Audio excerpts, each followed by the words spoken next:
Good day, everyone. Very nice and very happy to be chairing this panel discussion and session on the implications of the United Nations Agenda to 2030 Sustainable Development, energy transition, but also of the unexpected COVID crisis.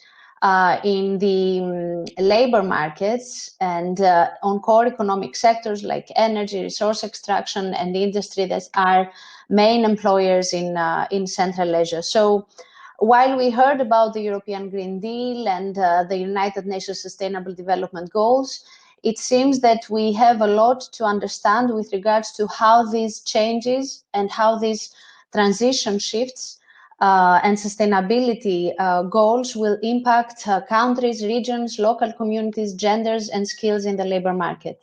So I'm very happy to bring together today distinguished experts that have done substantial work in the field in an attempt to examine these challenges and also to understand what are the possible solutions or the policy priorities that should be given with regards to transition and labor markets.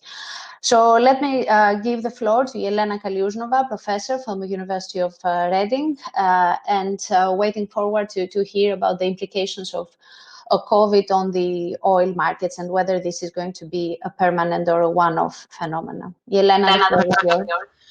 Thank you, Stella.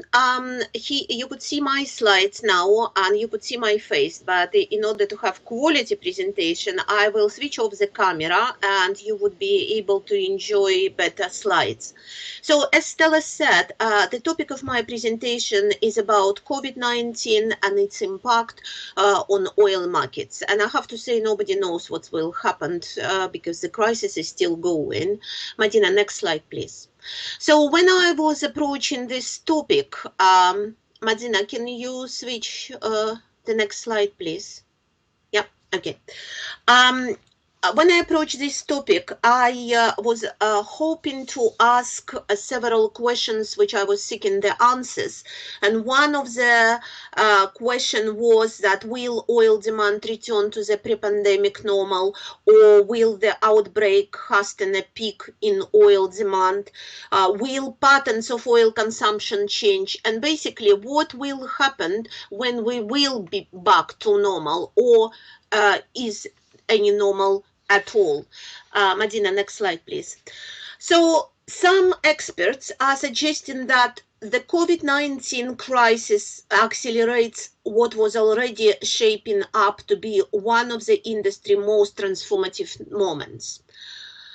Basically, we had preconditions, talking in the medical language, and people with preconditions have problems with COVID and survive COVID less than the normal people.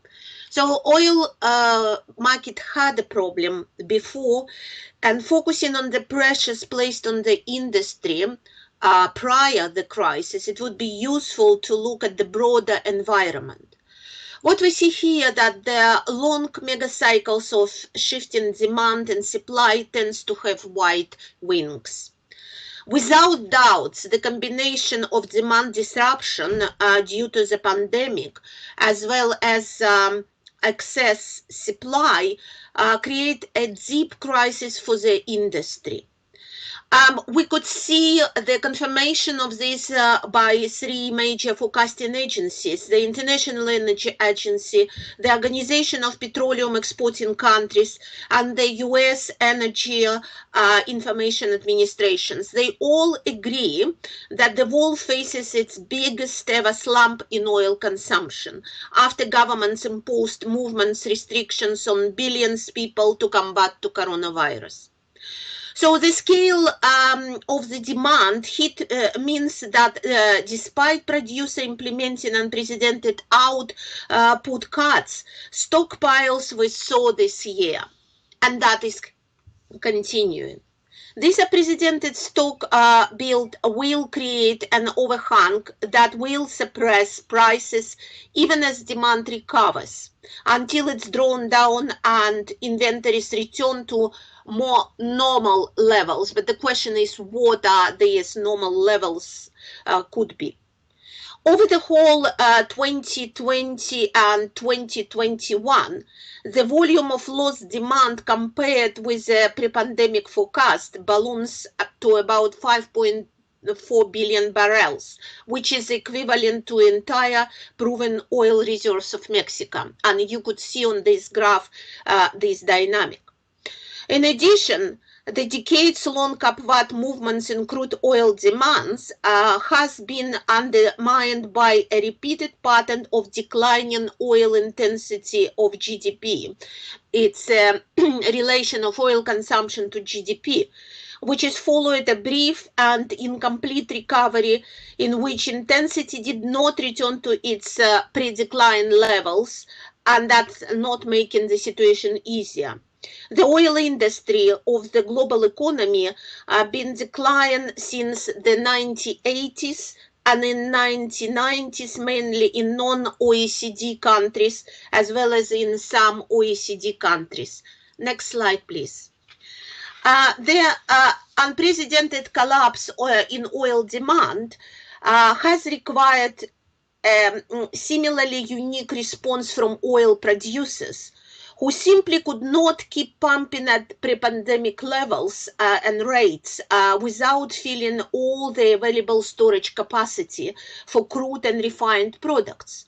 What we see, it is storage tanks at key hubs like Rotterdam, Singapore, and Saldanha Bay were filling fast, and any available space had already been contracted.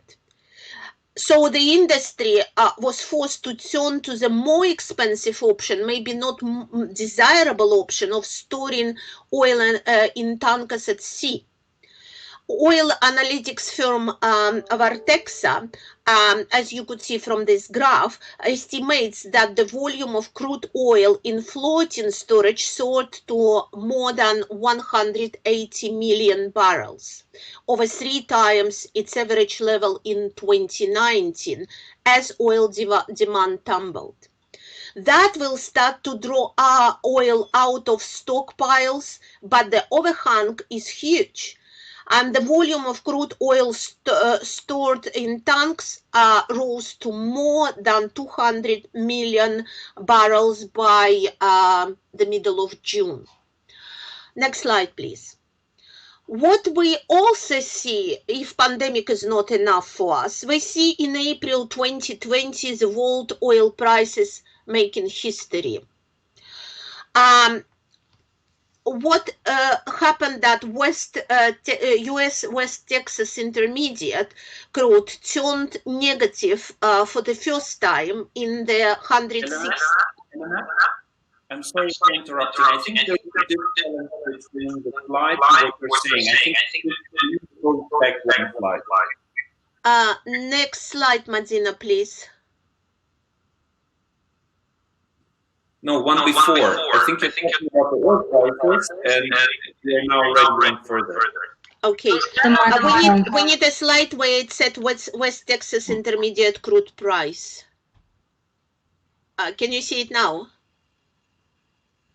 No. Madina, it was the previous slides in the panel discussion. It's slides number 5, Madina. One before.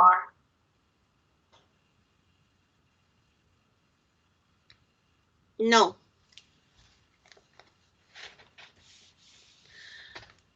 Next slide. And another one. Yeah. Please note that there is a time delay between what we see in the Untitled discussion and what is shown in the live streaming. Okay, so Gerhard, just give some time to Madina. Okay, and Madina, please put slide number 5. Madina, it's slide number 5, and the title is Western Text Intermediate Crude Price in Early 2020. So, this crude turned negative for the first time in the oil history in 160 years. As holders of contracts for future deliveries sought to unload them before they expired, and they had to take delivery of physical barrels. So you could see this drastic thing in the graph reaching the bottom point.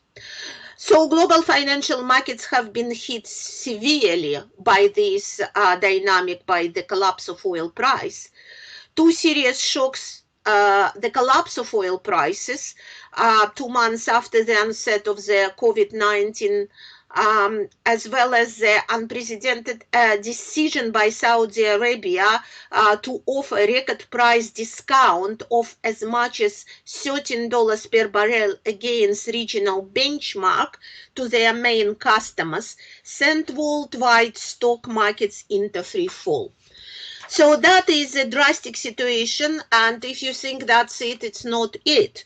And Madina, next slide, please.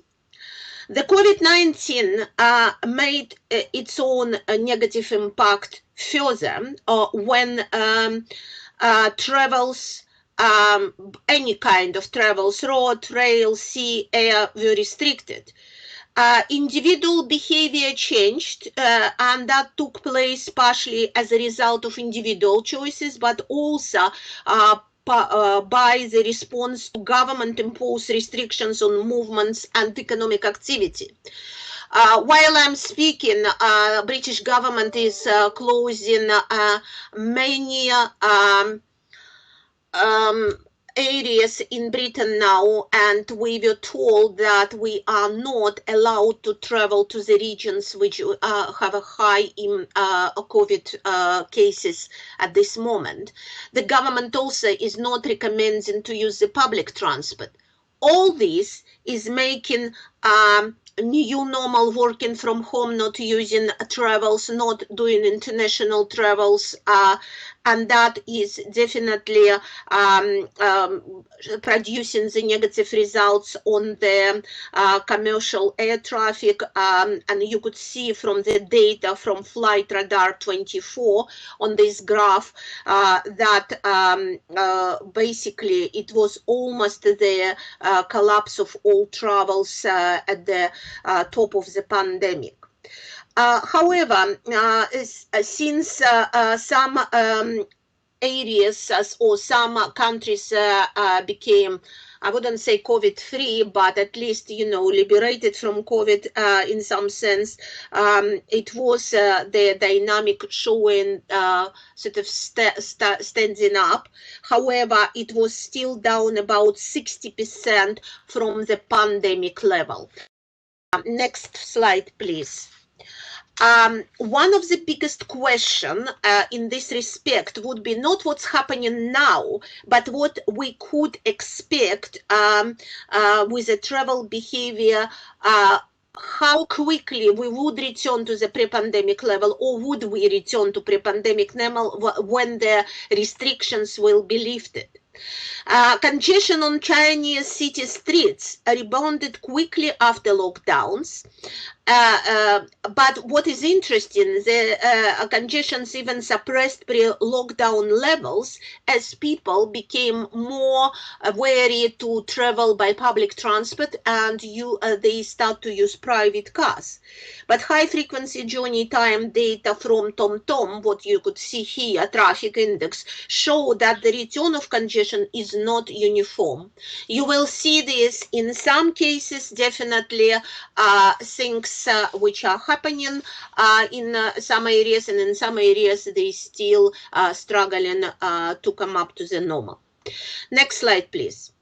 So in conclusion, what is happening here, we see that if long-term oil demand settles at the level some 5% lower than the pre-COVID-19 trajectory, the implication for the oil sector will be significant.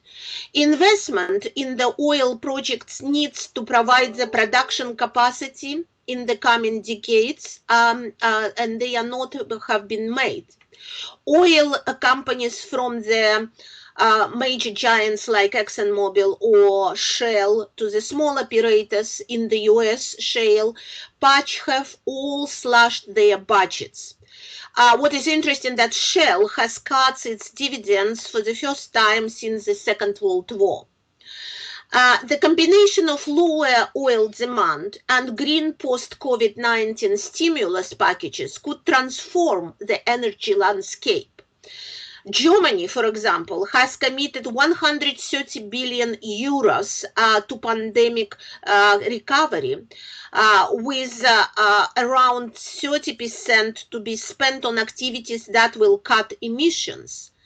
That comprised with about 15% of the stimulus money trajectories to the injection in the global economy during the 2008-2009 financial crisis that went to green initiatives. The current disequilibrium in the global energy markets is a signal that the post-COVID-19 new energy normal would be characterized by the more uncertain future for the oil and gas industry. To a certain extent, COVID-19 pandemic has it and will reshape of our energy future, but we cannot give the very precise estimations how and when it's all come to normal. Thank you very much. Thank you very much, Elena. Very interesting presentation indeed. One question here then. So, are the oil giants in a time now where they can safely predict their future in terms of where they are putting their future investments? Or the future seems quite gloomy, and probably what we have seen as a shift in renewable energy forms and diversification from the big oil companies will continue as a trend. What is your feeling in this? My feeling is that, of course, COVID is a shock. COVID is a different type of shock than the financial shock because obviously it's human health is involved, and we might have the pandemic, which is a paralyzed industry that we didn't have experience in the previous financial crisis, for example. However, having said that, I would say that the oil industry is more resilient and more trained to the shocks, because anyway, we know that the prices, oil prices, is always keeping the industry on their toes because they are volatile, they are unpredictable, they are cyclical, and you know, these facts that we have ups and downs, it is always the case in the industry. The major companies, they always pursued the diversification policy, whatever matter. We even have, we forgot what is BP mean. BP is a British Petroleum, but everyone is now saying it's beyond petroleum because, for example, the company is investing in renewable energy as a part, as one of the part of the company strategy. But we have to remember who is paying for all these luxury and nice projects. It's still oil, because the company is shifting the budgets from one part to another. How they are going to do this, it remains to be seen. But obviously, I'm sure they will do a lot of thinking and twisting the budget and seeing this the situation. But to say that Shell or Exxon or BP will completely shift from the oil pumping oil, I would doubt very much. Thank you very much, Elena. Thank you very much. Very interesting presentation once again. Thank you. So we had a flavor of how the macro image is and what we may expect to see in the near future. But what about the spatial dimensions? And here we have Gerhard Towers, who has done significant work in this regard. Gerhard, the floor is yours. Thank you very much, Stella. Okay, let me share my presentation. Hi, everybody. So could somebody please confirm that you see my presentation? Cool. All right. Thank you very much for inviting me to talk. I actually happily talk about this, and it's a topic which excites me and which I think is interesting. Hopefully I will convince you that it's also important. So this is a very short slide because, I mean, this is the overall topic. We're talking about energy transition. And we know that many countries are in the process of transitioning from high fossil fuel dependence to more renewables. And we also know that in the last 2 decades, many OECD countries repeatedly confirmed the willingness to do so. Now, once this is implemented, such a strategy must necessarily lead to a spatial and sectoral reallocation of economic activity. And throughout the presentation, what you can do is think of a remote town dependent on coal mining or oil extraction or gold mining, whatever. We're not talking about energy, so we will focus on coal and oil and gas, but you can also think about any mining town, basically. It will be remote, it will be heavily dependent on this particular sector, and if this closes, presumably this will lead to a reallocation of labor and capital from this sector and from this location to other sectors and other locations. Now, in order to get an idea about what is going to happen, what we can do is we can go back in time and think about, or try to evaluate what has happened in the past. And historically, we know, when focusing on coal, because some countries already transitioned away from coal, Belgium, France, Germany, Poland, and the UK have been considered coal-rich. Whatever the definition, they had some coal, significant amount of that. And in particular, Belgium, France, and the UK actually finished their transition by closing the last deep coal mine in 93, 2004, and 2015, respectively. Germany and Poland still extracting, but they're transitioning away as well. Now, what I'm going to talk about in the next 7-8 minutes is basically coming from a paper which I've done with some co-authors on a very specific transitioning away from coal in the UK. So in the UK, in December 2015, the last deep coal mine closed. And the reason actually this transitioning away from coal, I think, is so interesting for me is because I was also born in one of those coal mining towns. And I guess this is also why I've chosen this particular area of research.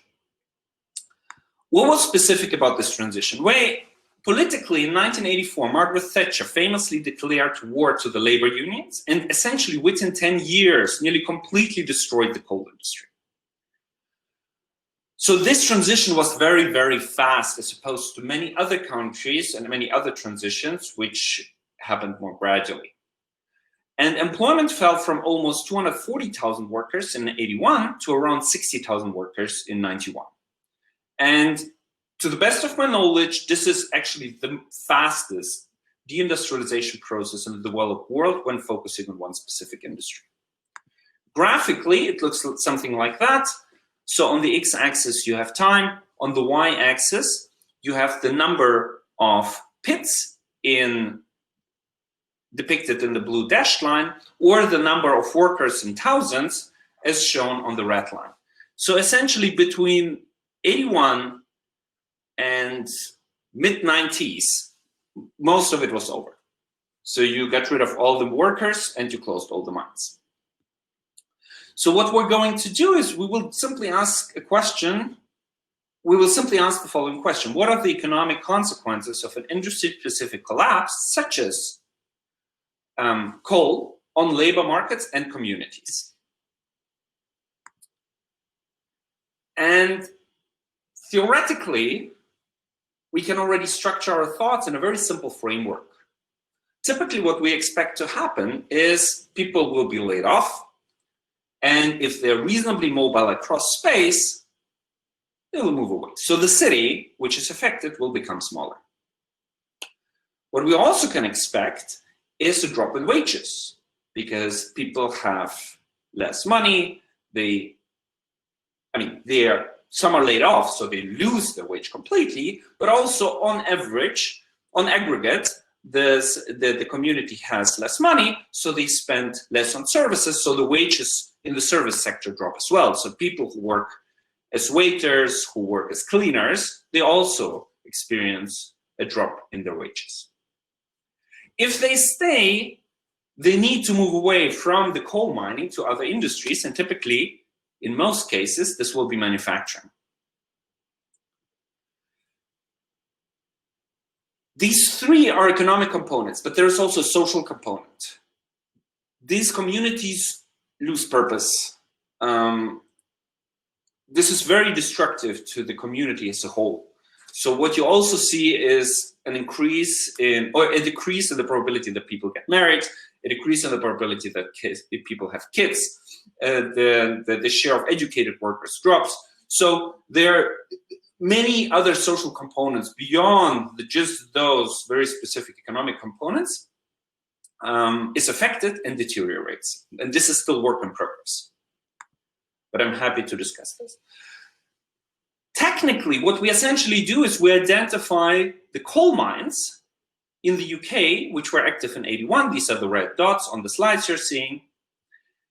And then we look at the regions which are dark gray, which are affected by the closure of the mine, and compare them to the regions which are light gray, which are in the area of the mine, but not the exact area of the mine. And then we will use the difference between those two regions and how it develops over time to evaluate what happens to those regions. And based on the theoretical framework which I gave you 2 slides ago, the results are as follows. Basically, indeed, employment drops and population drops. Unemployment is a bad number to evaluate this specific case because both employment and population drops. Unemployment, in the data at least, doesn't seem to be affected. Wages drop significantly and stay low for 30, 40 years. For 20, 30 years. We're not with 40 yet.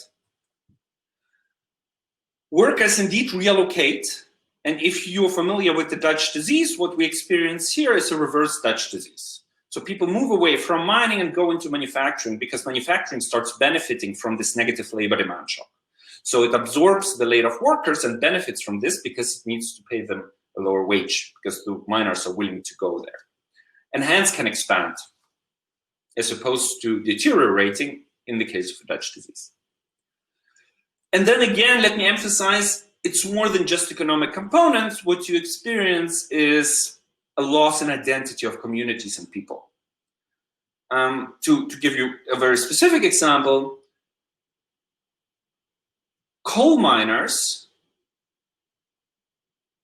have a very strong idea of their identity in terms of the community, because these are small remote communities, and in terms of the job, because they're proud to be coal miners. Laying them all off will typically lead to an increase in the number of depressions, an increase in the number of people getting sick, and eventually even an increase in the numbers of suicides. So this has fundamental consequences on those people, because it doesn't only kind of lead to a relocation of labor and capital, it really destroys lives and communities. Well, and this is it. So what I've basically tried to tell you is that this transition, which is coming up, will similarly affect local communities which are remote, as it has affected in the past the UK coal mining communities. It has severe economic and social consequences. And at this point, you might ask, well, but I'm living in London, New York, Paris. I might not care. The thing is, in the long run, this might come back to you. If you simply correlate the map, the spatial location of the mines in the UK relative to regions which never had a mine, to the patterns, let me just show you to remind you. Can you see this map now? So you have these red dots in the middle, in the south of Wales and in the northeast of England. And if you just look at the map of the Brexit votes, what you will see that people from those regions were actually more likely to vote in favor of Brexit. So it may come back to you in the long run politically. You are in London, you enjoy life, you're very productive, you selected into a metropolitan city, and you forgot about those remote locations. If you're living in a democracy where those people have a vote, this will in the long run come back to you. All right. This is it. Thank you very much. Let me stop the presentation. No, I leave the presentation on, but I stop my microphone so we don't. Thank you, Gerhard. Very interesting insight indeed. Not sure whether it makes me feel more optimistic about the future. Optimistic as a European because in Europe, at least, we have established the Just Transition Fund, and efforts are put in a just transition. So my first part of the question is related exactly to this, to the policy implications of this work. So how can we avoid the same consequences in the European continent as a result of the energy transition? And how these work and the results relate to Central Asia, where probably these just transition mechanisms are not yet in place, or at least people are turning a blind eye in what is happening and probably not being in this transition train yet. So the first point, the policy implication. I think I would just make 2 points. The first one is there's an obvious economic side to this, and I think this is actually reasonably easy resolved. Just make this transition gradual and not as abrupt as Margaret Thatcher did. Full stop. This is it. And if you need to lay off people, subsidize them. I mean, these are obvious economic mechanisms. But I think there is more to this. If you want those communities to transition into a new future, into a new world, you need to give them, sounds very philosophical, a purpose of being, a purpose of existence. So I think, and here this is very much work in progress. I think there is some truth to that, what I'm saying, but please discount it because it's work in progress. I think West Germany managed this. The Ruhrgebiet traditionally was a very coal-dependent region. And Germany carefully transitioned out of this. They are still not ready with the transition, but they gave the region a new identity. It's not the coal region anymore. It has a new identity. It's more diverse. And I think this is kind of important. So besides this economic careful transition away, you want to give this region a new purpose of being. Let them focus on, I don't know, generating energy in a different, more renewable way. Give them work. Don't just leave them there with some money. Give them a purpose. In terms of how it's related to Central Asia,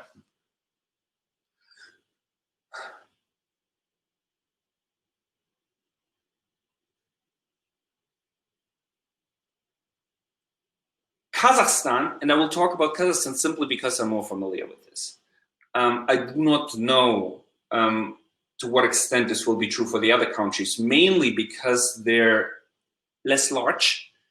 But Kazakhstan has indeed this incredibly fossil fuel dependent regions in the west at the Caspian shore. A transition from oil and gas to something else will completely devastate this region. In particular, because this region essentially up to 90% depends on oil and gas. They don't produce anything else. It's a desert, they don't have any agriculture, and all the manufacturing and services are essentially linked to the oil. So Kazakhstan should be particularly careful with this transition because this region will be affected. And again, coming back to the Brexit, this can come back to you in the long run. You might live in Nur Sultan, Almaty, Karaganda, but this will come back to you in the votes and in the rights. So actually very important for Kazakhstan. Thank you, Gerhard. it seems that you will have a lot of research work to do at the New Economic School in Moscow, because all these are so interesting and so topical and important to understand for the immediate future.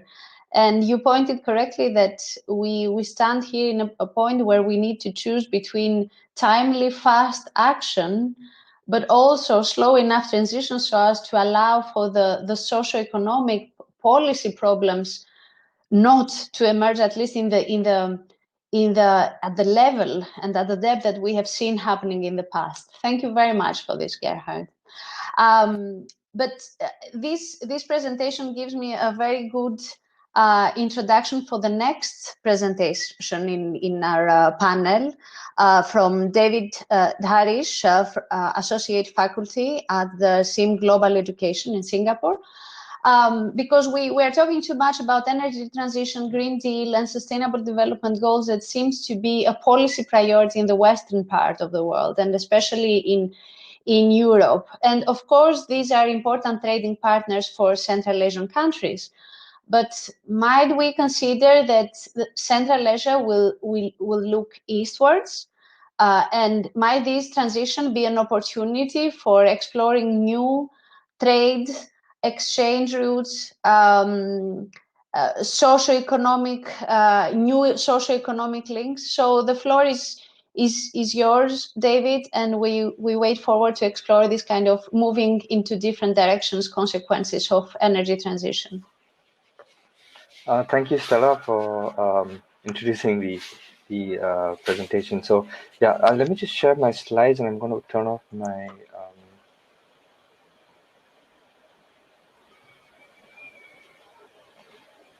just give me a second, sorry.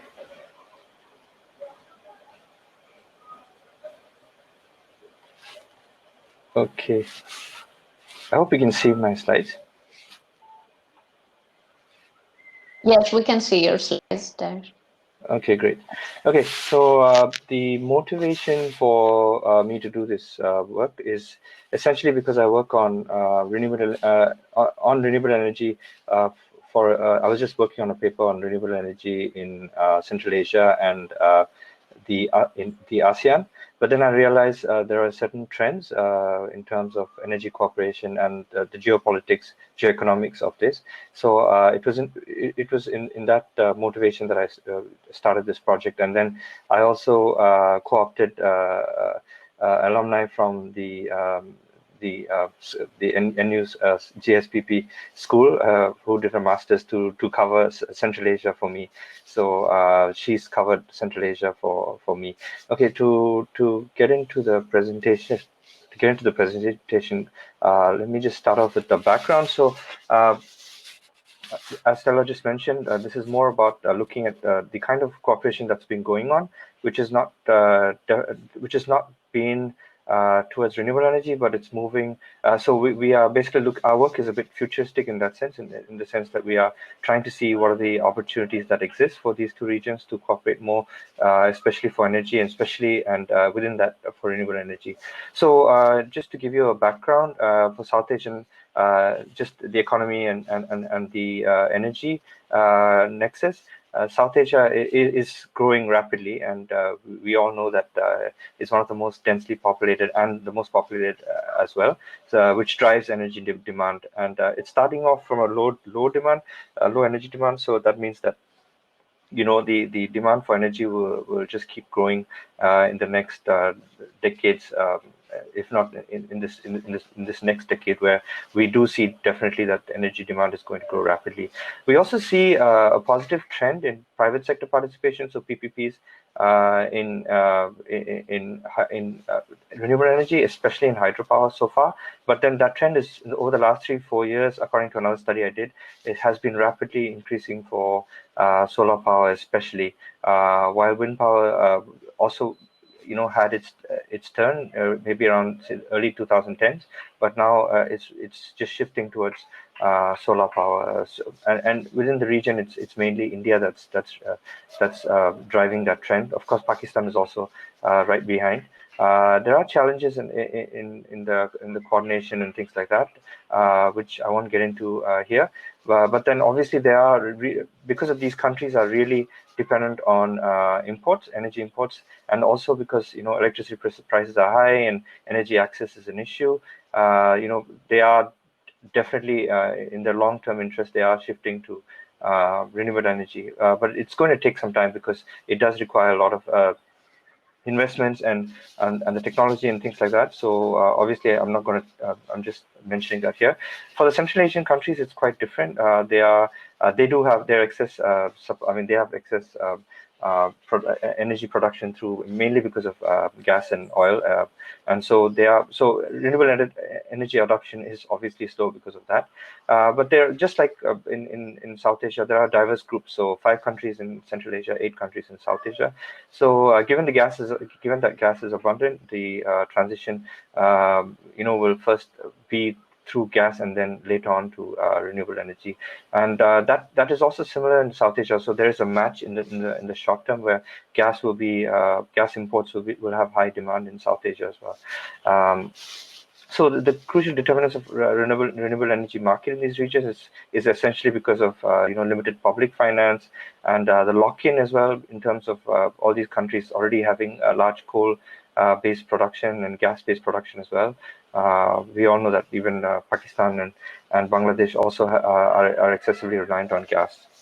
And then the policy direction is changing recently, and more countries are moving towards renewable. But because most of the political economy is structured around the old energy nexus, so they are stuck with coal and countries like Maldives, which are very small, are also dependent on oil and petroleum. Okay, so the investment requirements according to ADBI, the Asian Development Bank, you can see it's mostly for power and then obviously for transport next. So power is exceeding it's quite a lot, and it's expensive as well. So it's close to $14 billion for power, and then most of the demand is actually coming from East Asia, but obviously South Asia is a lot as well. But while Central Asia is limited, mainly because of the population. So this is a chart that I just borrowed from my from a study that I did. So it just gives you an idea of the private sector participation. So you can see that South Asia in coal has attracted the most investment over the last say 25 years. So that kind of shows you where the energy is already locked into. So the transition will take time. So it's not going to be so quick, but then it is moving quite fast, especially in the last 5 years or so. But we do see that wind and, for example, solar is also picking up. Hydro has been the general go-to renewable source till say 2015, but then because of its negative impacts, people are moving to solar. Countries are moving to solar and wind.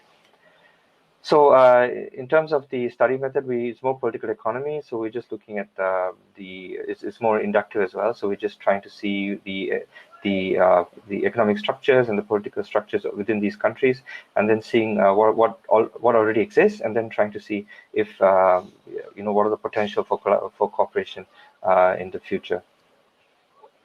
And then so the energy profile for South Asia is that there's quite 2 different blocks, actually 3. You could kind of differentiate them in 3.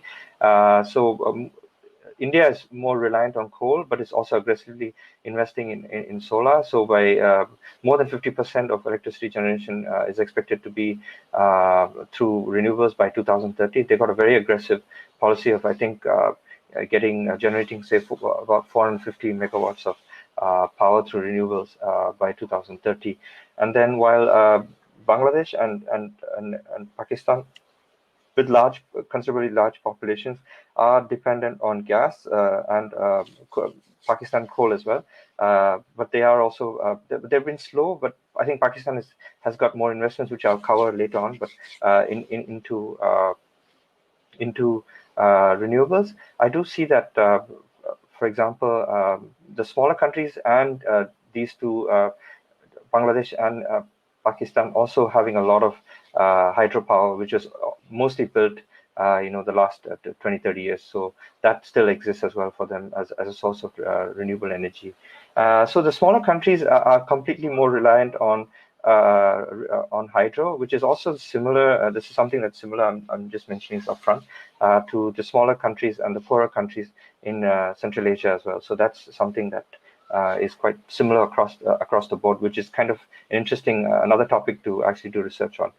And then in terms of the economy, you could kind of see that electrification has been quite fast and rapid in South Asia. It was quite low just say 5 years ago, in the sense that it was about 60% or so, or 70% for many of these developing countries. You see the GDP per capita is quite low for many of these countries. So many of them are lower income or middle income countries.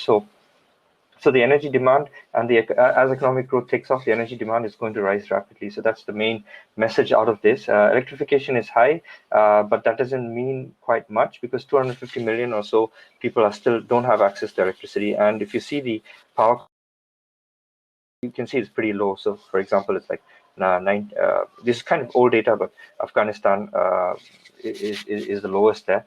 So it's still low vis-a-vis other regions of the world. So the main point being here is that the demand is really high, which kind of just to give you a quick snapshot of the regional cooperation within South Asia, it's been pretty low. It's only between India and the smaller nations. So mainly because of the political issues between Pakistan and India, and also because India is not perceived well with its other neighbors. But with India, Nepal, India, Bhutan, India, Sri Lanka, there is been talk about cooperation.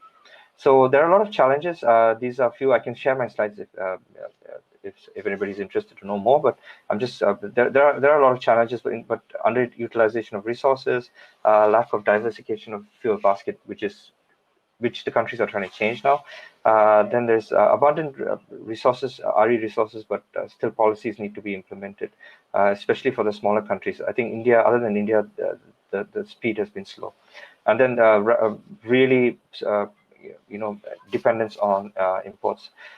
Just to give you a quick snapshot of Central Asia, I think most of you might be aware, so I'm just quickly going through this.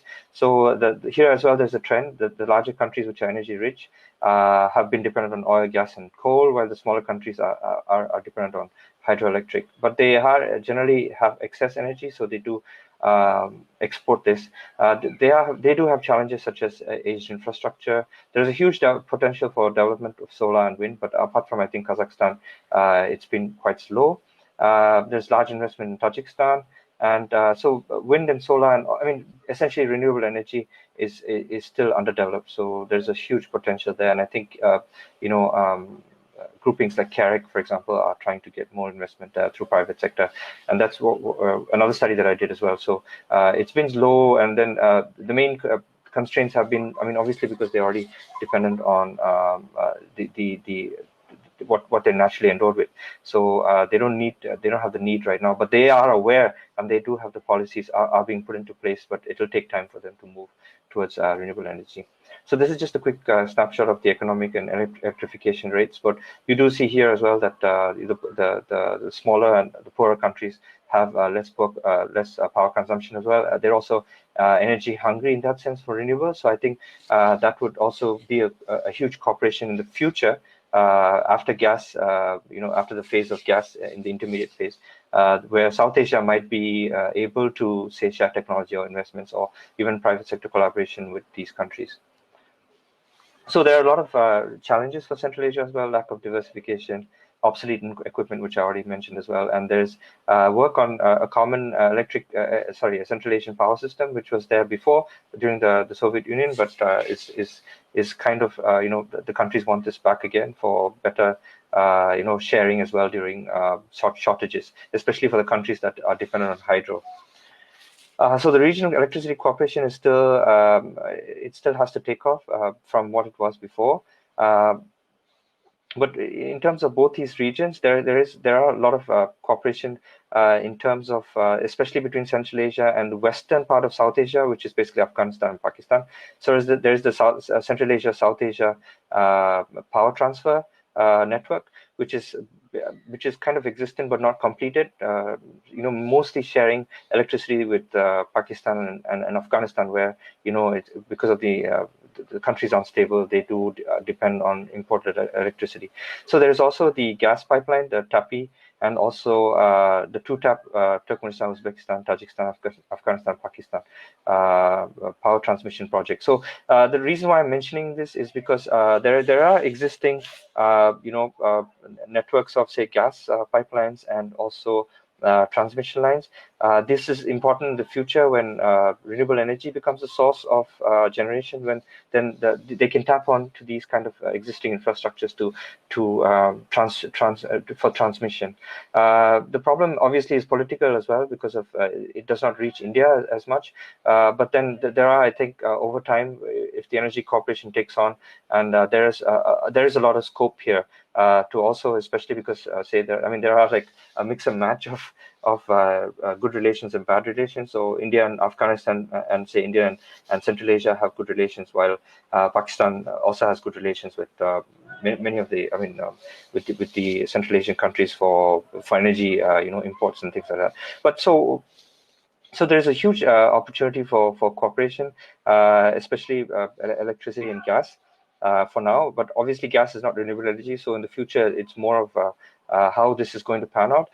The main thing that I see right now, which was kind of surprising as well, is the China factor, which is basically China is investing in both these regions extensively across the board in terms of generation capacity. So across coal, gas, and hydro. And oil and alternative, and also the blank is basically transmission as well. So they're investing across the region. If you see it, they are investing heavily in coal, for example, in India and in Pakistan, and also oil in Kazakhstan. But if you see in alternatives, they are investing in India, Pakistan, and Kazakhstan. So they are kind of a unifying new factor that's trying to invest in say wind and solar, and also in transmission projects across the region. So this is something of a takeaway for, say, a country like India, which is the second largest player in solar and wind and renewable energy among the developing countries. So and as they wish to cooperate and also maybe export this in terms of projects and technology, that's something that they could be involved in at a later stage in terms of cooperation with Central Asia. So that's the longer term perspective. So let me just quickly finish my slide here. Essentially just saying that South Asian countries are actually ahead in terms of the renewable energy, but demand is still high in terms of the energy itself because of their populations, and they do have very good experience with, say, private sector participation and finance, and also policy. So that would be a kind of soft infrastructure export that they could do with Central Asia as well. And then Central Asian countries have still yet to start the push, but I mean they're already on their way. There's interregional cross-border energy market integration is already there, but I think in terms of volume and cost, this will increase as the demand increases, especially in South Asia, and where the demand is. If you just see the population, Central Asia altogether is just one of the small countries in South Asia. So that's the amount of but they have so much land and energy sources. So this will be maybe a scope for cooperation and also for exports for Central Asia. I'm not sure if it's a good thing or bad thing, but I'm just laying it out here. In terms of financing from overseas, China has been playing the bigger role, but I think India has also started saying, for example, they did have one project in 2018 where they invested 200 million in solar power in Tajikistan. So I think there is more, these countries are also exploring this kind of opportunities here. So I think I'll stop over here, and I'll be glad to take questions later. Thank you, David. Very comprehensive overview of the status and the potential. And indeed, Central Asia and Southeast will be basically very important in terms of global achievement of energy transition and massive adoption of renewable energy.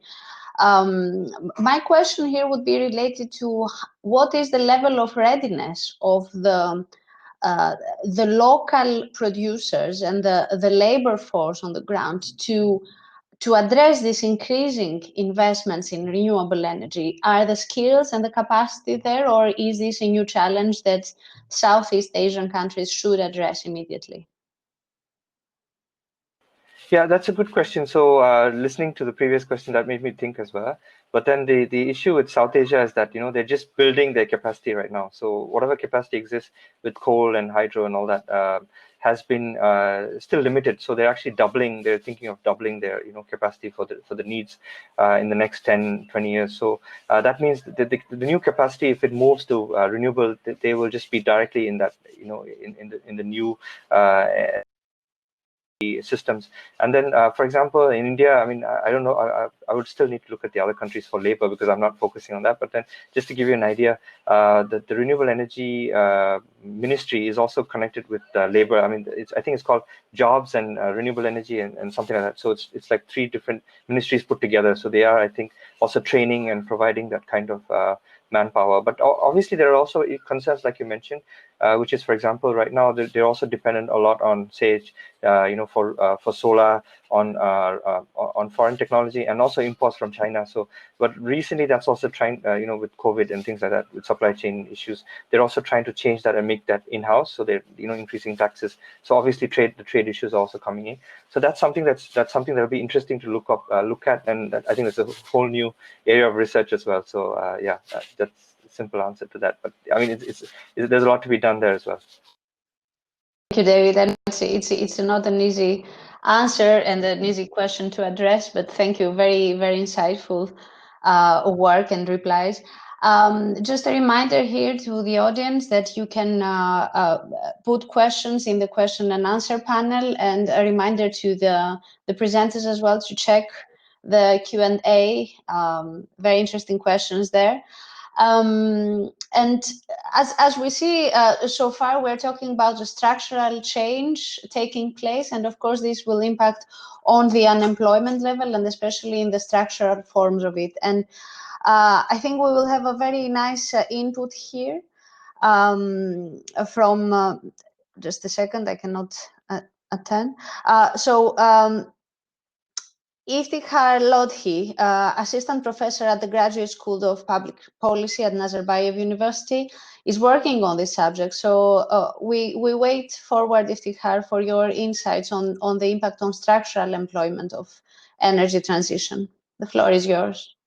Okay, thank you very much, Stella.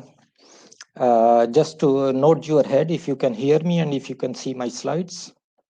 Okay, thank you. Yeah, it's an interesting transition in 2 ways. Transition from a topic of energy to unemployment. That's one transition that we are that's taking place in our session. And the second transition, as you rightly pointed out, as Gerard and David both talked about, transition from one sector of energy production to another. Eventually, they're going to affect socio-political arrangements in every society.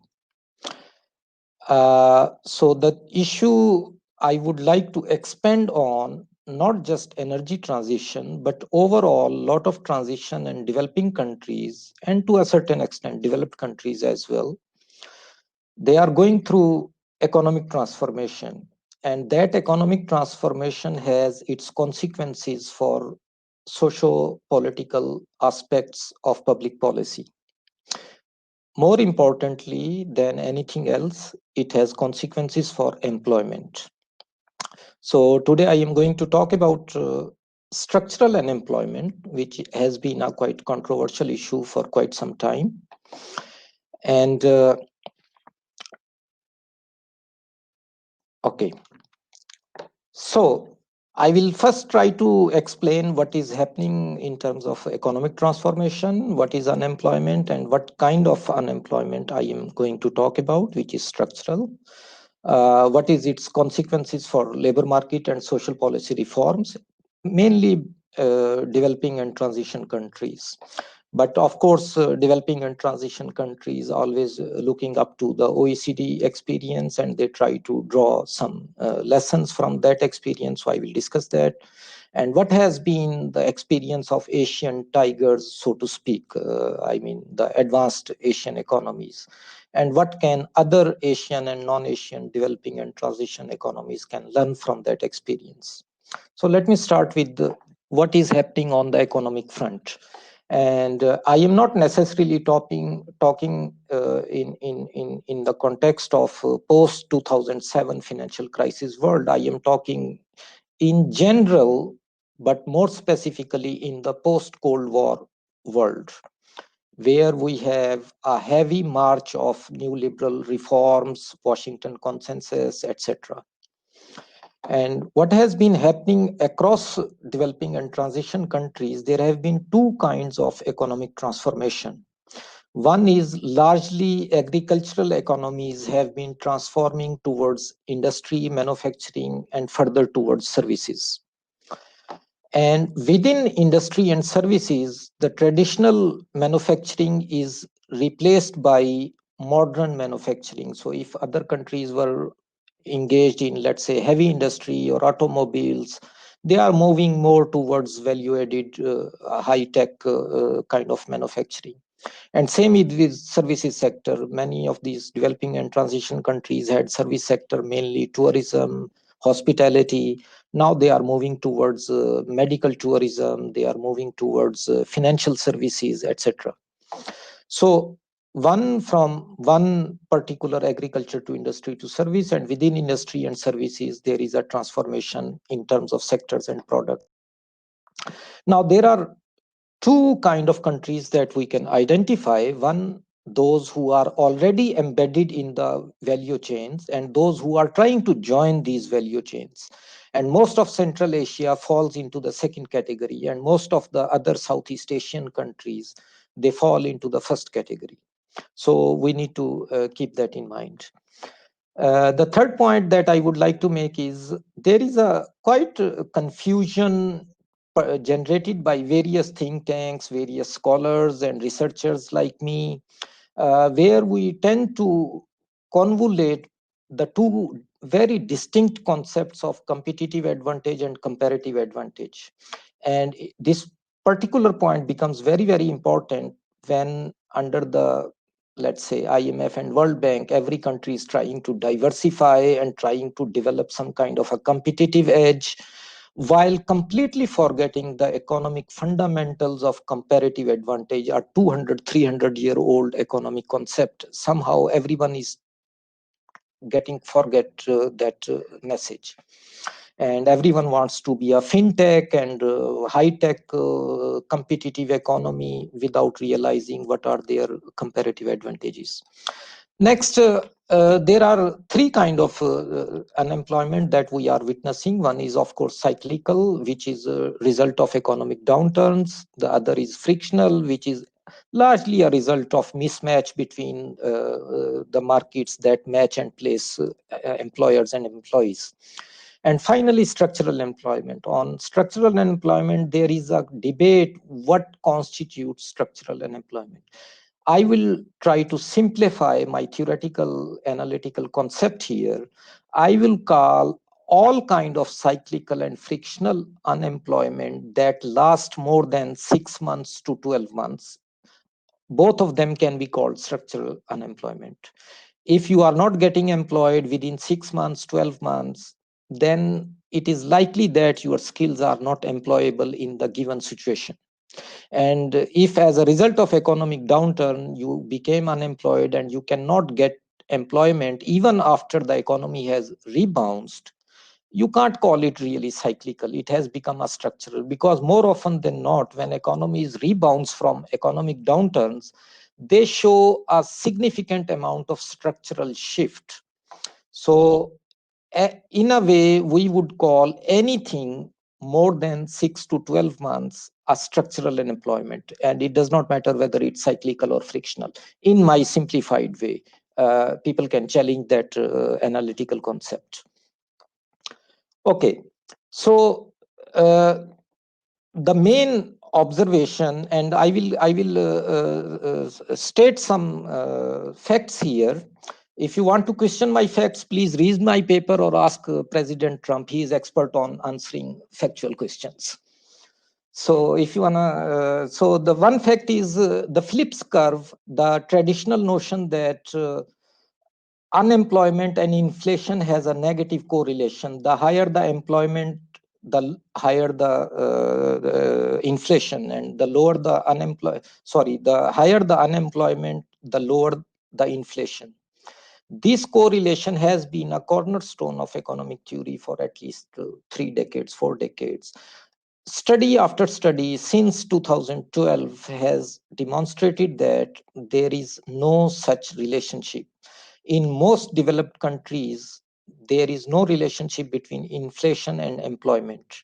Now, add into this point one particular point, that real wages have been stagnated for almost 30 years across most of Europe, but particularly North America and UK. Let's say, if you want to put a point in time, let's say Thatcher and Reagan. Since their times, the real wages have been stagnated across Anglo-Saxon countries and most of Europe, which means, analytically speaking, there is inequality is growing. Yani, in absolute numbers, there may be people getting in employment, but the real wages have been stagnated. So in this context, what do economists particularly talk about when they talk about natural rate of unemployment? It's very difficult to explain. It is very difficult to observe. It is very difficult to even define. So, but every now and then you come across the word natural unemployment in The Economist, in Financial Times, and it does not really make sense when I read natural.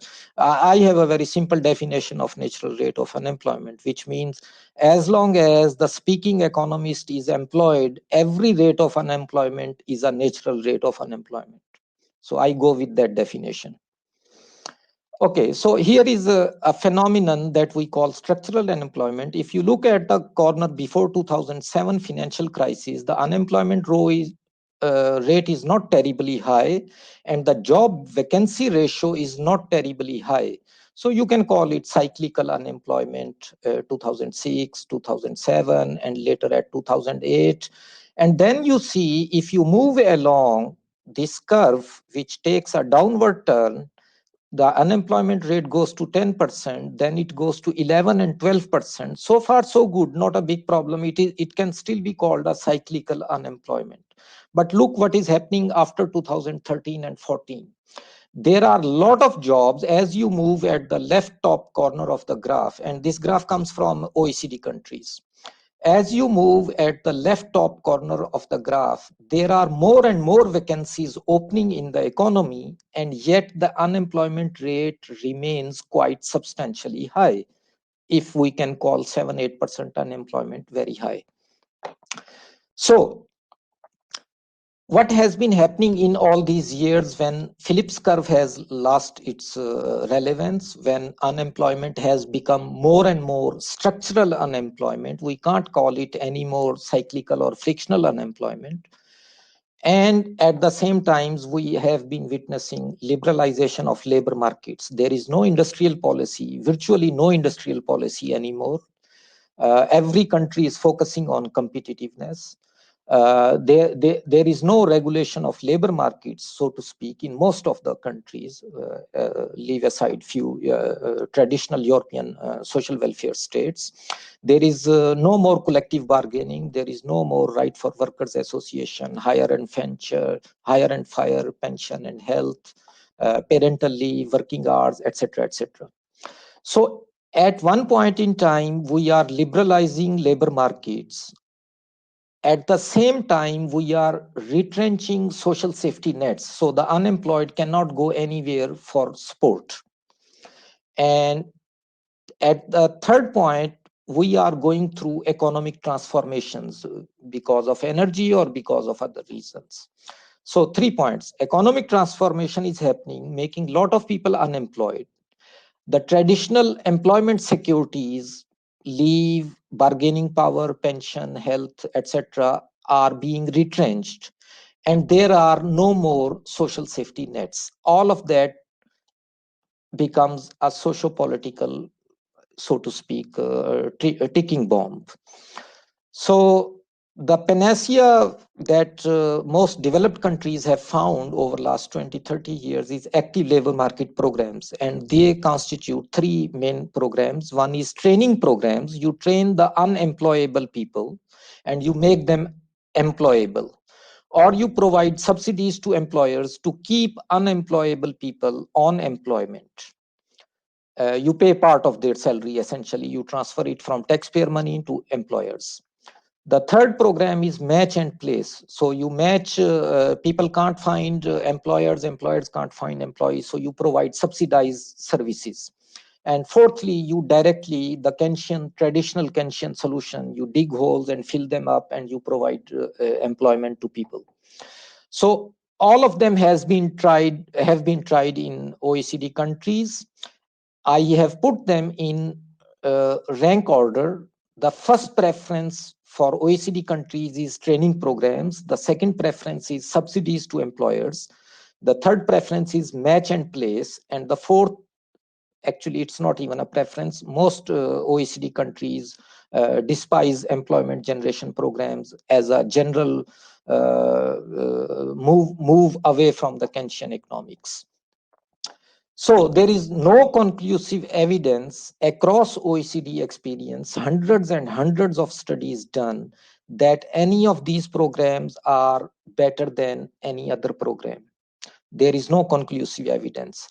Particularly, these programs do not show any significant statistical evidence of increasing unemployable people's wages or their chances of getting employed. 2 points. These programs do not show any sign of increasing the employability, or these programs do not show any sign of increment in people's wages, real wages. So Asian countries tried the same active labor market programs, learning from OECD under instructions from World Bank and IMF. They went through the same route, but in context of Asian countries, what was different? The different thing was Asian countries have historically depended on family and community rather than social welfare regimes of the state. So traditionally, there have not been any social safety nets in most of Asian countries, which were there in OECD countries. Again, from across Asia, there is no conclusive evidence of superior efficiency of any of these programs in terms of either employability increase or wage improvement. So what is happening under these ALMP programs across Asia and OECD countries, the net wealth is being transferred from the taxpayers to employers, which means one more form of transferring labor income share in GDP from labor to capital. That's the essential lesson that we have learned over last 20 to 30 years of these programs. So what other countries who are going through transformation, they can learn? It's a new liberal twist. Labor is increasingly being commodified, the same standard story that we have heard again and again in hundreds of conferences. Transfer of public money to the private sector, detachment of labor and social policy. So the argument is that labor policy shall entertain the competitiveness of the economy and social policy shall just transfer money or handouts. They should not be linked together. I make a different case. Okay. Strong social safety nets are required if you want to opt out for active labor market programs. Active labor market programs are not conducive for socio-political healthier environment, stable environment, if there are no social safety nets. Unlikely to work without strong social safety nets, employment generation remains the most effective form among all four labor market programs, which means we need to go back to the Keynesian model, deal unemployment not through monetary policy, but through fiscal policy, which means create generation. The public sector needs to create generation. The second most effective programs are match and place, which means the public sector needs to play proactive role in matching and placing services. Thank you very much. very much, Iftikhar. Your presentation indeed touched upon very crucial subjects, and some of those are really policy puzzles, like how to address the requirements and the changes that are taking place in the labor markets.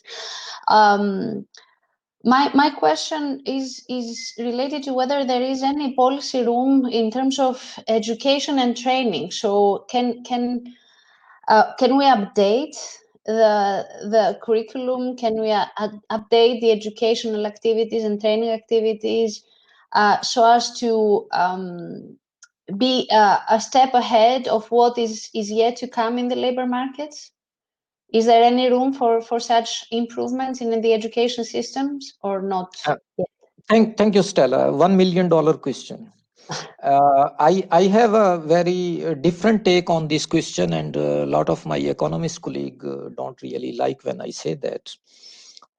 This emphasis on training, I have worked on this topic for like 4 years in Singapore, and they are spending billions of dollars in retraining their workforce, and it's a 5 million population in Singapore.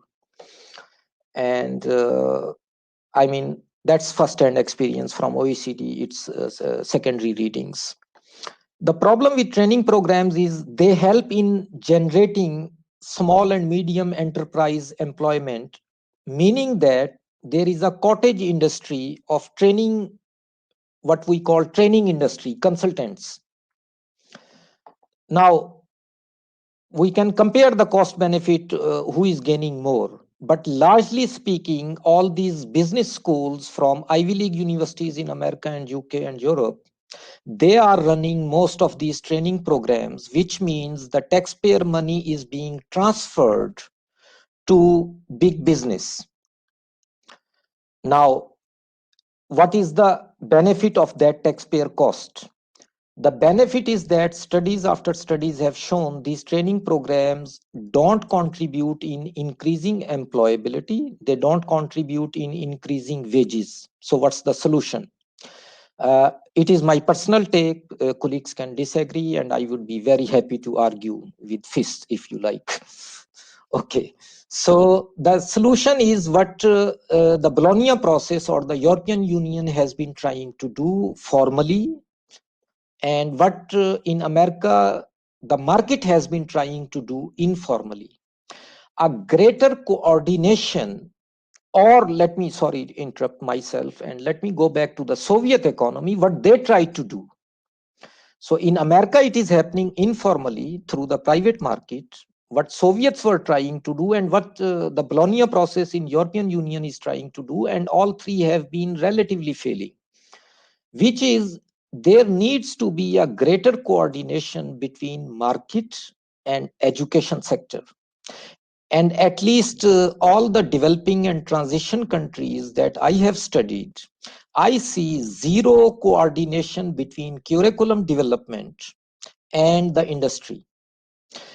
You pick up any postgraduate computer science program in any developing and transition country, I challenge you. The kind of things they are teaching in computer science postgraduate program, these kind of things belong to 1990s and 2000. They are still teaching Boolean algebra. The world has moved way beyond Boolean algebra. So every next month we have a new language, new technology in terms of software development, but our graduates which are coming from universities having a postgraduate software development degree, they are already 10 years behind. So they need retraining. So I would firmly believe there needs to be a greater coordination, and this coordination would not work informally. It would rather work, if the private sector is strong, it may work informally. But in countries where the private sector is not strong and the education sector is not in private sector, it's a mainly public sector, their government has to intervene and bring the private sector deliberately on the boards of universities. That's the way I see. Thank you. Thank you, Iftikhar. It seems that social sciences and disciplines have a lot of work to do with regards to protecting labor from becoming irrelevant. So thank you for all these insights. And I think it's a good time now to shift a bit the focus of our discussion and turn it to the country that is hosting us. Let's see what is the impact and what are the implications related to specific climate action policies like emissions trading schemes. So I'll give the floor to Peter Hoey, Associate Professor at Nazarbayev University. Peter, the floor is yours. Okay, thank you very much, Stella. I'll just share my presentation. Hopefully, share my screen.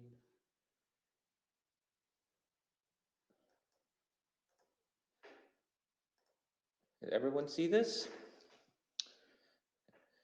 Okay, so my presentation today is just a discussion on the evaluation of Kazakhstan's emissions trading scheme and the lessons for other emerging economies that have either started to implement or will be implementing in the future. So just the motivation of this research is, as a middle-income economy with a large extractive industry and a history of central planning, Kazakhstan presents an interesting case study for introducing market-based environmental policy. Just some facts about who's implementing initiatives, emission trading initiatives. They are Brazil, Chile, Colombia, Indonesia, Mexico, Pakistan, Thailand, Turkey, Ukraine, and Vietnam. And in general, the research on emissions trading system outcomes in middle-income countries remains very limited. There's some work that's coming out now from China, but most of the research comes from the Eastern United States as well as the EU. So our objective with this research is try to evaluate the performance of Kazakhstan's emissions trading system with particular interest in the electricity and heat markets. And we follow the approach by Lang and Martin to consider the dynamics of CO2 emissions, energy prices, and investment before and after the introduction of an emissions trading scheme. And we follow the common practice in most existing economies and policy studies and use as a point of reference the European Union emissions trading system, which, according to the researchers, is credited with a decrease of about just over 8% in CO2 emissions in its regulated sectors between 2005 and 2016, and 11.5% decrease between 2008 and 2016. So the European emissions trading system has been successful reducing CO2 emissions. So our contribution of this paper is try to provide policy recommendations to governments in other middle-income countries that are planning or have recently implemented emissions trading schemes. So how did we go about and try to figure out, which statistics to analyze? Well, we looked at some work by Akbar and modified their work to look at the transmission channels of climate policy on emissions systems.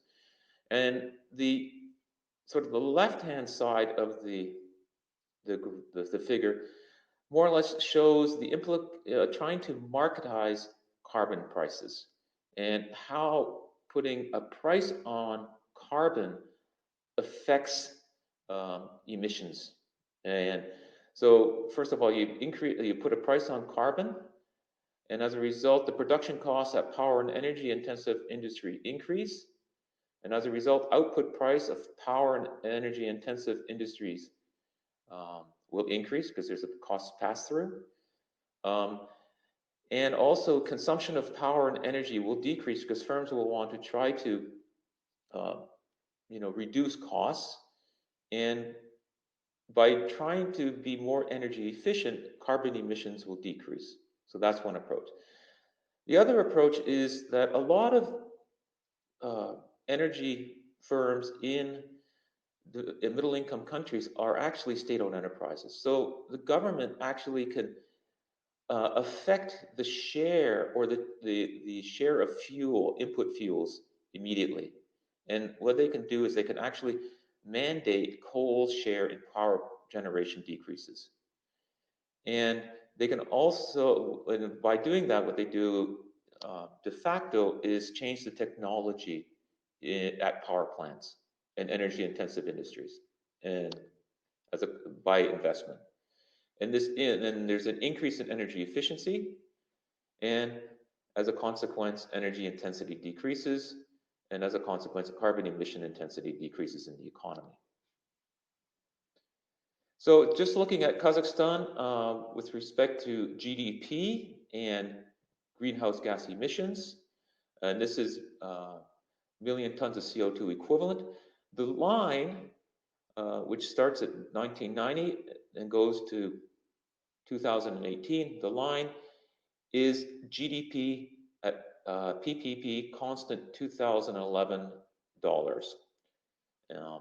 And the bar graph shows the contributing sectors of greenhouse gas emissions. And what we're interested in this research is the bottommost component of the bars, which is the public electricity and heat production. And so you can see sort of the dynamics of the electricity and heat production. It dropped almost over 50% between 1990 and 1999.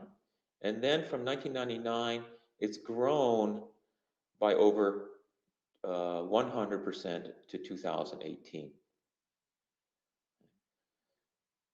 So just as I said before, I'm going to be comparing the Kazakhstan emissions trading system to the EU emissions trading system. So there's just some basic statistics about both.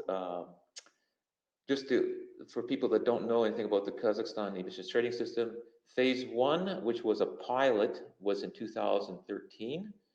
Phase 2 went from 2014 to 2015, and it was suspended for 2 years. And phase 3 started in January 2018, and phase 3 ends in December 2020.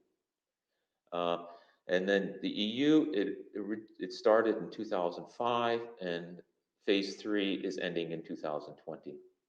So the target of the Kazakhstan emissions trading system is 5% by 2020 and 15% by 2030. Those are the decreases in greenhouse gases. And the EU target was 20% by 2020. And both systems used 1990 as the benchmark year. The one interesting thing with the Kazakhstan emissions trading system, it's only gas it actually deals with is carbon dioxide. Now, firms actually have to report their SOx and NOx and perfluorocarbons, but it's not, they're not regulated. But however, in the EU, carbon dioxide, nitric oxide, and perfluorocarbons are actually greenhouse gases in the system. The sectors are quite similar. The only one in the EU that's not in Kazakhstan is aviation. And I think I'll skip this one. It's just some more information comparing them both. So let's just go and look to see how carbon emissions in Kazakhstan sectors have changed from 2000 to 2018. I don't include years before 2000 because of the sort of transition of Kazakhstan's economy from a central plan to a nascent market economy. But in 2000 is when Kazakhstan sort of became sort of more of a market economy, and this is the time that it started exporting a lot of its oil. And what you'll see here is that the black thick line is the carbon emissions from the electricity and heat production. And the numbers I put this line is referenced to the right-hand side because all the other sectors are considerably less, smaller emissions. So all the other sectors like petroleum refining, manufacture of solid fuels and energy industries, manufacturing industries and construction, so forth, their contribution to Kazakhstan's emissions trading system emissions is quite a bit smaller, and that's what those lines there reference to the left-hand side. But the key thing here is what you want to show is that CO2 emissions in one of the largest sectors has constantly been increasing from 2000. Now, this graph just shows the dynamics of sort of CO2 emissions intensity in Kazakhstan's GDP, which is the dashed line. And what you'll notice is that it's been decreasing quite considerably. And one of the main components of this is actually the development of the service sector in Kazakhstan. During the Soviet Union, there was very little service sector. And so this is a major component of that. Also, some of the other manufacturing has actually deteriorated as well. And so both components. But what I wanted to show in this graph is that there's kind of a detach, like you can say maybe until 1999, there was kind of a little bit similarity, but from 1999, CO2 emission intensity in the power sector has actually been increasing quite dramatically. And this is quite worrisome because since 2013, we've been Kazakhstan's been involved in the emissions trading system, and you'd expect some sort of a turnaround point, but it just hasn't been shown. So some of the findings from our research. First, in Kazakhstan, CO2 emissions continue to grow after the introduction of its ETS. During 2000-2013, aggregate emissions from the regulated sectors grew at an average rate of 4.4%, and this its CO2 emissions are still growing under the since 2013 at 2.3%. Yes, the growth rate has declined, and we understand that. Two, the growth rate of CO2 emissions from the power sector, the largest emitting sector, has decreased from an average of 5% per year from 2000 to 2012 to 2.3% per year from 2013 to 2017. Third, CO2 emission intensity of GDP decreased at 2.8% per year during 1990 to 2012. However, after the launch of the emissions trading, emissions intensity of GDP reversed its trend and started growing at 1.2% per year during 2013 to 2018. Fourth, introduction of the emissions trading system did not change the 20-year positive trend in emissions intensity of Kazakhstan's largest contributor, the power sector. Five, Kazakhstan's fuel mix in power generation remains dominated by coal.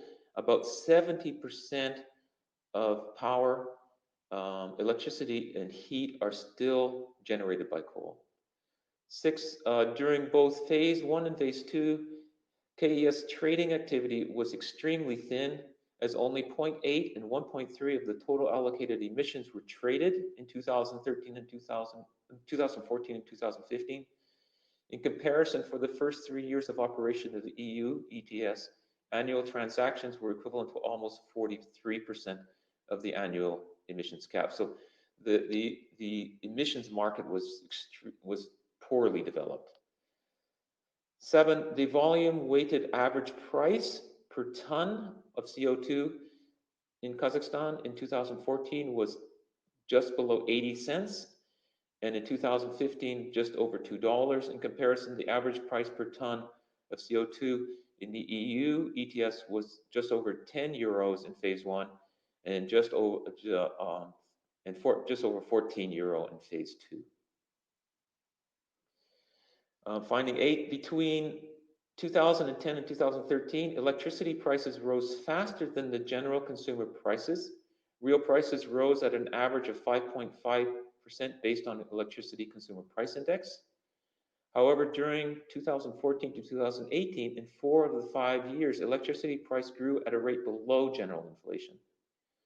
And moreover, in 2019, electricity prices both fell in real terms as well as in nominal terms. So this is pretty worrisome. And ninth, growth rates in the power sector investment measured in international US dollars declined from an annual rate of 13% during 2007 to 2014 to -7% during 2015 to 2018. So just some recommendations, preliminary recommendations. First, some sort of pass cost through, some pass through of costs of compliance to final consumers is important for firms to upgrade or replace outdated technology and promote energy savings and efficiency in the wider economy. Right now, Kazakhstan's regulations do not allow heat and electricity firms to pass through costs of carbon. Two, stakeholder engagement in the policy development process is crucial. This did not happen in Kazakhstan. The initial phase of an ETS should be multi-year. In Kazakhstan, it was only 1 year and used as a learning phase. Kazakhstan's firms are still learning how to adapt to the ETS. Third, a key enabling factor is reducing state presence and increasing competition in relevant sectors prior to the launch of an ETS. The government needs to end subsidizing inefficient SOEs, and subsidies can remove all or most of the efficiency gains associated with emissions trading.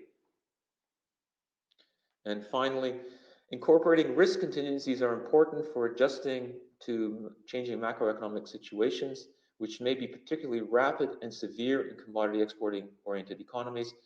The reason why the Kazakhstan emissions trading system was put on hold or discontinued in 2015 was because of the sudden drop in the price of oil. And fifth recommendation, middle-income countries should consider energy subsidy reform.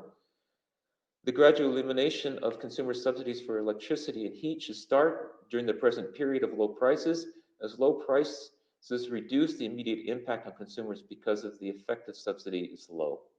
So that sort of ends my discussion, and I'll accept any questions. Thank you, Peter. Very interesting presentation. And one more time, we see that despite the willingness of all these policy interventions and tools and market-based mechanisms to bring transition fast, they don't always work at the speed we wish them to work. But this is also related to my question, like, does all this analysis indicate enough willingness from the policy side and the designers of the mechanism to meet CO2 reduction here and now and to meet structural change in the economy? I don't think so. I personally think that economic growth is still the driver. It's still the preeminent driver in this economy, and it's still the preeminent driver in most economies. Carbon reduction is a second cousin. And until we see, if the border agreement tariffs come in with Europe and likewise in other countries, until there's real incentives for firms to actually reduce their carbon intensity, I don't think you're going to see it. I think it has to be driven in a global thing and through markets, but not the way it's happening now. Yeah, that's the case, I'm afraid. So thank you very much, Peter. It took us a bit longer to complete this session, but the subjects we touched upon and the depth of the analysis and the insights was impressive. Thank you all very much for taking part in this panel. And it's very nice to see that we had many people engaged in this panel session and many attending it. And it shows that we have many things and many questions yet to address. And there's a lot of room for our disciplines to contribute to this debate in terms that will allow for the timely, but also sustainable in a social, economic, environmental, and technology point of view transition. Thank you all. A lot of many interesting panel sessions that follow ours. So time to switch to them. Thank you very much. Bye-bye.